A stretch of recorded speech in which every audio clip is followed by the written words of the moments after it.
Pašā Meidzi ēras sākumā dzīvoja kāds plaši pazīstams cīkstonis vārdā Onami. Tas nozīmē lielie viļņi. Onami bija ārkārtīgi spēcīgs un pārzināja cīņas mākslu. Aizklātās cīņās viņš uzvarēja pat savu skolotāju, bet atklātās bija tik bīkls, ka viņu pieveica pat paša audzēkļi. Onami jūt, ka viņam vajadzētu aiziet pie dzena meistara pēc palīdzības. Un tieši tajā laikā nelielā tuvējā templī bija apmeties klejējošs dzenbudismu skolotājs Itakuģi. Tāpēc Onami devās pie viņa un pastāstīja par savām raizēm. Tavs vārds ir lielie viļņi, skolotājs teica.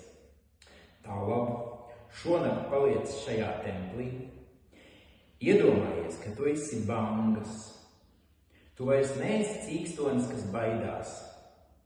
Tu esi šie milzīgie viļņi, kuri aizskalo visu, kas tam priekšā, un kuri aprej visu savā ceļā.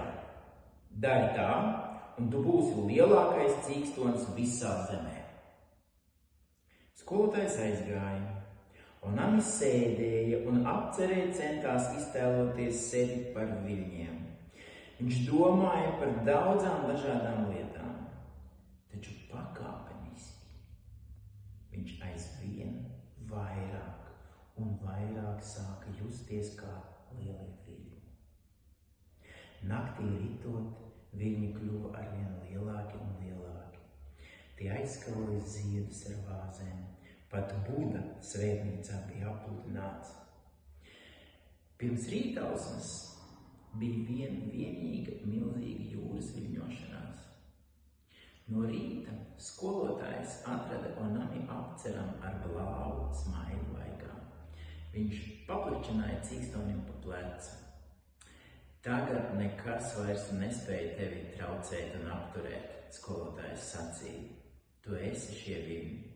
Tu aizskalosi visu savā priekšā.